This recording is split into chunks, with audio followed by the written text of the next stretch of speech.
engagements. I have the privilege of welcoming Shri Vinay Quatra, Foreign Secretary, sir.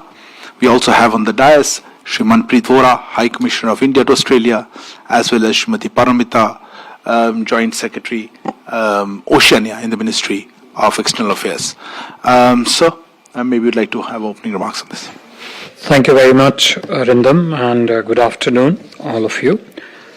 We are just about coming to the end of Honorable Prime Minister of India's two-day visit to Sydney.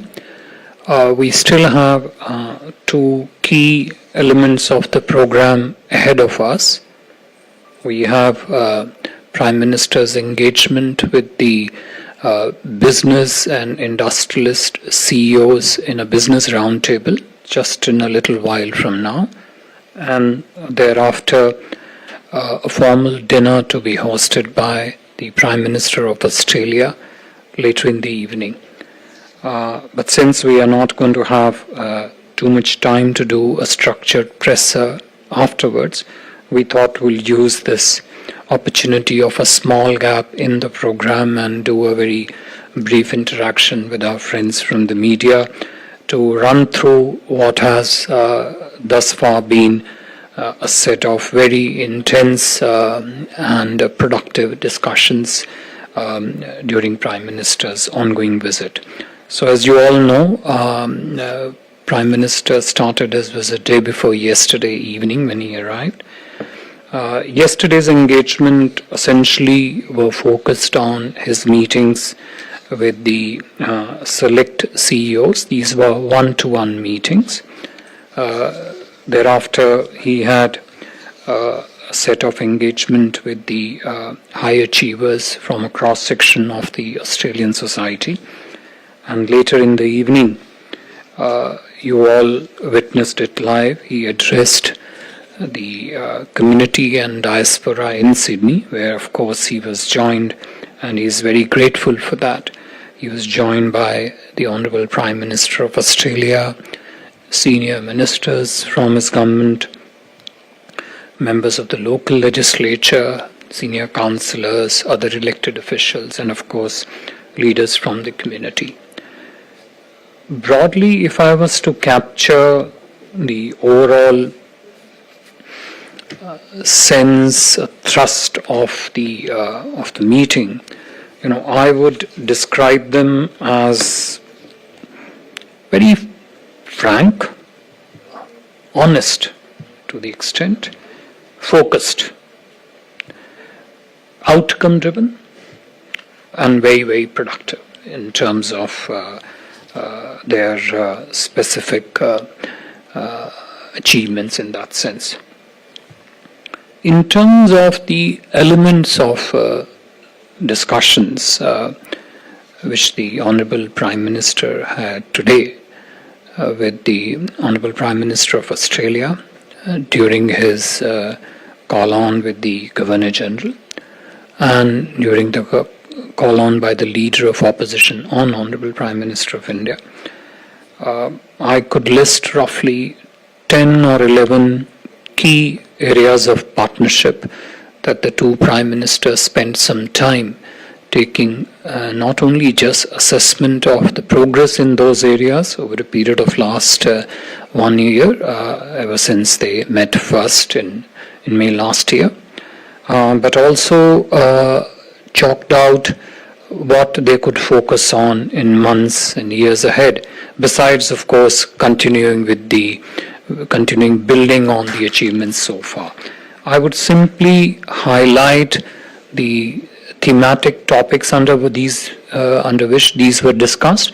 We don't have time really enough to go into details of each one of them. So there were roughly 10 or 11 areas. First was trade, in which, as you heard both Prime Ministers speak in their press remarks, they focused on the achievement of ECTA between the two countries, but they also expressed a shared aspiration that the discussions on CECA, Comprehensive Economic Cooperation Agreement, would progress rapidly. 2, investments.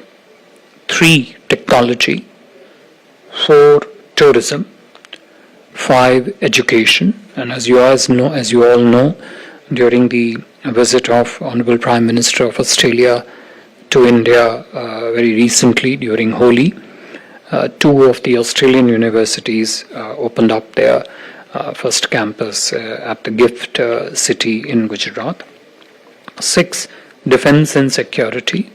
7, the entire domain of renewable energy, and in that the particular focus was on green hydrogen, both during the bilateral discussions as also during Prime Minister's individual meetings with the CEOs of the Australian companies yesterday.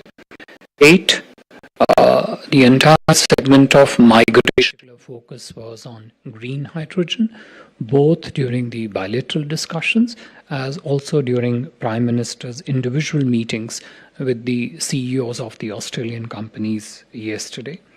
8, the entire segment of migration and mobility. 9, the field of rare earths and critical minerals.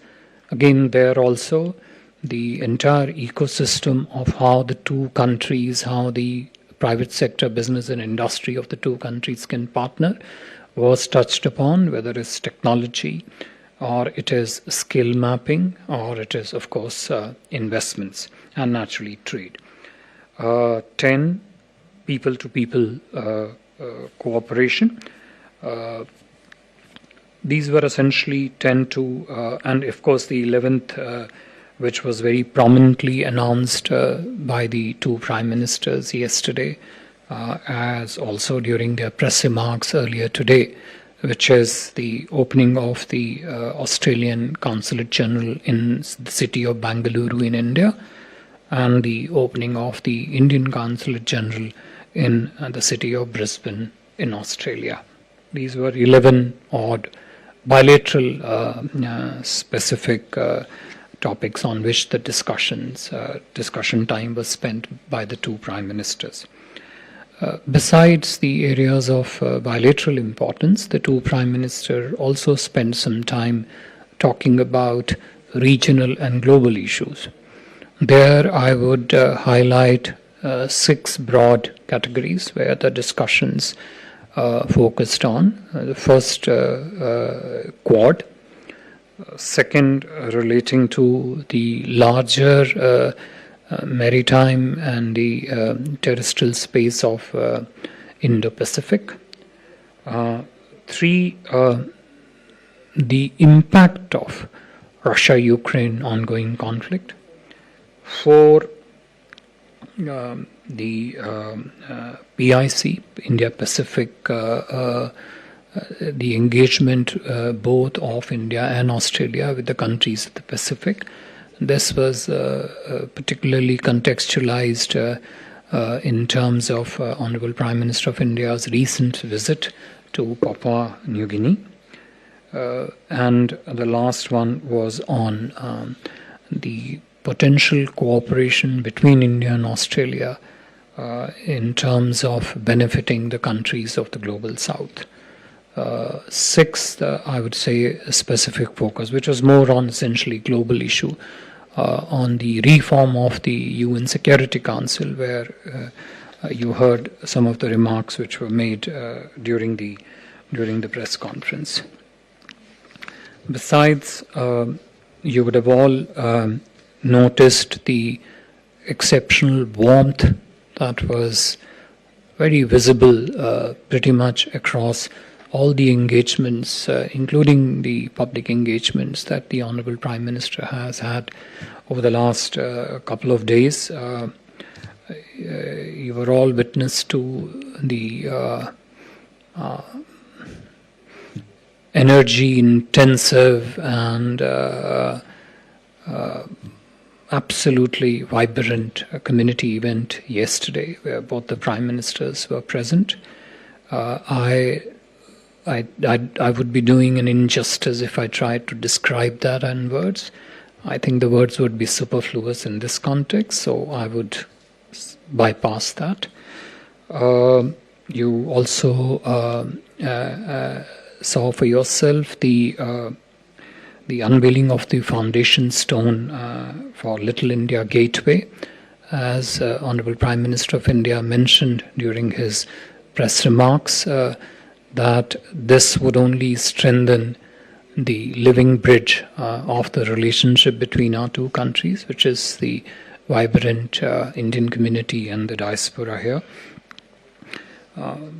Honorable Prime Minister of Australia also mentioned about naming of the Sailani Avenue in Perth in the memory of the First World War veteran from India. Ceremonial welcome this morning at the Admiralty House, and of course the sheer chemistry and the friendship between the two prime ministers, which was there for all of us to see yesterday. Honorable Prime Minister of Australia compared it to Bruce Springsteen. I think I'll just let it be there in that sense.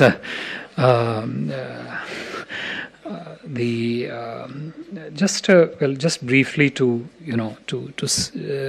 also capture that in terms of the 10 areas of bilateral discussions that came up, we would suggest that we would think that 3 of them would really would be areas of intense focus in terms of our efforts in months and years ahead. One, of course, the green hydrogen, which is in the very nature of that particular domain is forward-leaning.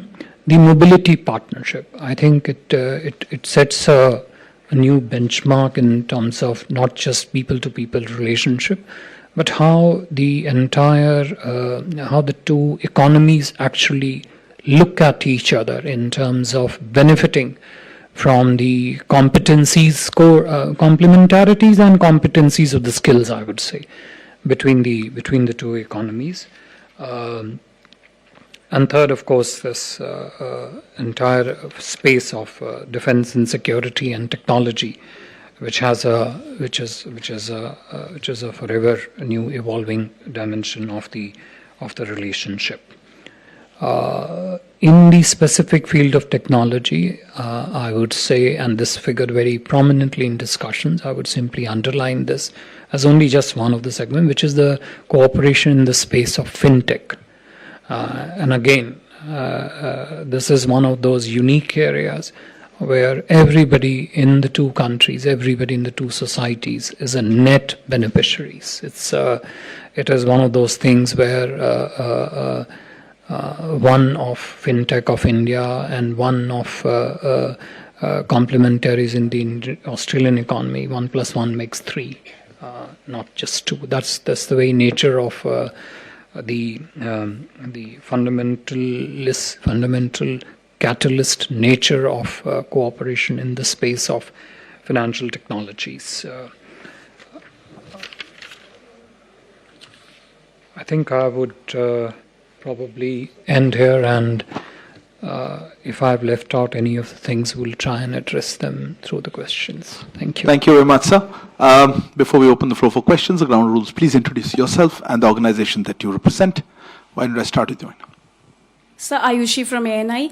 So during the bilateral meeting between both the prime ministers, where our prime minister raised the issue of, concern regarding the attacks of Hindu temples in Australia, did the Australian side also told us about any arrests being made so far in terms of those responsible for such actions? Another hand, yeah, Siddhant. Siddhant from Beyond, sir. The Prime Minister said that he got assurances from Prime Minister Albanese. What kind of assurances the Australian government gave specifically on the attacks on the Hindu temples? And my second question is, how much China was part of the conversation, because both countries in some way have been dealing with a very aggressive China? Manish. Manish Chand, India Rights Network. Sir, you said Global South was part of the conversation under the rubric of multilateral regional issues. In what ways India and Australia are going to work to advance welfare and interest of the Global South, number one. Number two, sir, very briefly, you spoke about defense cooperation, defense and security. Are we looking at, have we reached a stage where we are looking at joint manufacturing or transfer of technology? What is the way ahead for defense relations? Thank you. Sorry, no. Yeah. Hi, I'm Kirsty Needham from Reuters. I had two questions. You mentioned reform of the UN Security Council. What ideas were discussed between Australia and India on this matter? Also, you referred to the Pacific Island countries. On the same day that the Prime Minister Modi visited Papua New Guinea, the United States signed a defence cooperation agreement. What's India's views on this? I think we'll take these round of questions up and we'll... Thank you. First, to NI's question with regard to attack on the temples and the other such activities that are disruptive to the relationship. As you heard Honorable Prime Minister say in his press remarks that the attack on the temples and the activities of the other separatist elements, these were discussed between the two Prime Minister earlier also during Prime Minister Albanese's visit to India and today also. From the discussions last time till this time, the progress is clearly reflected in the fact that Honorable Prime Minister of India thanked Honorable Prime Minister of Australia for the action that the government of Australia has taken, not just in making correct appreciation of the nature of such activities, but also against the elements which perpetrated such attacks. Besides, you would have clearly noticed when the Honourable Prime Minister of India said, and which was clearly appreciated by the Australian side, that India-Australia ties are very strong, very deep, very extensive, and we would not allow these friendly ties to be disrupted by such elements. Prime Minister also thanked the Honourable Prime Minister of Australia for his assurance, and this is where I come to that specific part which Siddhant asked, which is that assurance that Australia would continue to take strong actions against such elements that want to disrupt the strong and deep ties and India-Australia partnership. Naturally, this is one of those areas where the relevant departments of the two countries will remain in touch with each other so that they can closely coordinate whenever the information on such a thing arises and needs to be exchanged with the other side so that timely action can be taken on that. With regard to China, Siddhant, your specific point, as I mentioned to you that during the discussions between the two Prime Ministers, there were also areas of regional significance and regional developments in the region which came up for discussion. Quad, where they spoke about free, open, stable, and prosperous Indo-Pacific, and discussions in the Quad realm and the Indo-Pacific realm as to how India and Australia can work together to shape a positive agenda in Quad and Indo-Pacific was discussed. Naturally, the challenges to the peace and stability and prosperity in the region were also discussed, and how India and Australia, being strategic partners, can work together not just to accentuate and amplify and harness the opportunities, but also take active steps to mitigate the challenges that arise in the region. Manish, in some ways the question relating to Global South and how India and Australia are also working in the Indo-Pacific and the recent visit of Honourable Prime Minister of India to Papua New Guinea for the FEPIC summit essentially is a triangulation and an intersection set of this. And clearly, you would have noticed that during Indian Prime Minister's visit to Papua New Guinea for the तो ये आप विदेश सचिव विनय मोहन